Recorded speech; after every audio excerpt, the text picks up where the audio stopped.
Boston Newsnet is pleased to welcome local literary critic Mrs. Louisa Adams Eldridge for our newest segment, The Book Nook.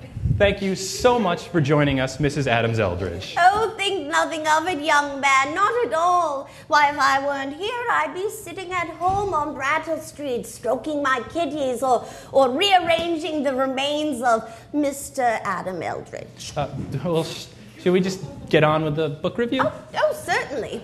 Now, I am a great reader. When I was a girl at Radcliffe, I spent hours poring over D.H. Lawrence or Henry James, delighting in the splendor of their words as I turned page after page with trembling fingers. Why, sometimes I'd imagine myself a latter-day Simone de Beauvoir, about to be ravaged by the anxiety of the Harvard crew team.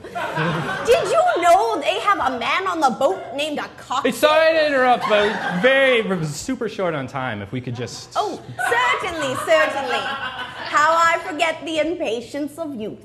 Well, on to this week's book. Now, JR, your producer, Mr. Ian. Yes, Mr. Ian, the one who looks like a magician. Him. Well, he sent this title for me to review.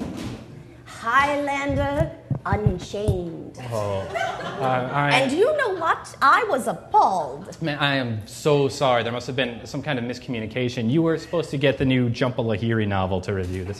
I take all the blame for this. I'm sorry if you're offended. Offended? Oh, well, listen to this passage. A shiver of anticipation rolled across Marguerite's body as she felt the Highland Lair's warm, moist breath against her bosom, and she moaned softly as he cupped her firm breast. Now, what is that? I ask you, what is that? What? Nothing about nipples? Well, what are they? Are they soft, hard, pierced? And what kind of Scotsman could she possibly be discussing? Doesn't he have the good sense to just get on with it and have his way with her on a pile of dirty straw or even in a cramped root cellar? I didn't really expect that you would have this much to say. Oh, well, indeed I do. Why, right here on page 212, the author says, she longed for the captain's manhood, which strained against the confines of his tight leather breeches. Manhood? This hardly gives me any sense of what it is at all. I mean, is it straight? Is it bent? And for heaven's sakes, where's the foreskin? I was left to imagine on my own what it would look like. He might as well have just been thrusting away into some dark void. Now, my Gerald, I don't know if it was the years that he spent in Choate, but when he got hot, his penis had a crook in it like Bobby Orr's hockey stick. Hand to God. God rest his soul. Now, returning to the subject of dark voids. And that is all the time that we've got for this week.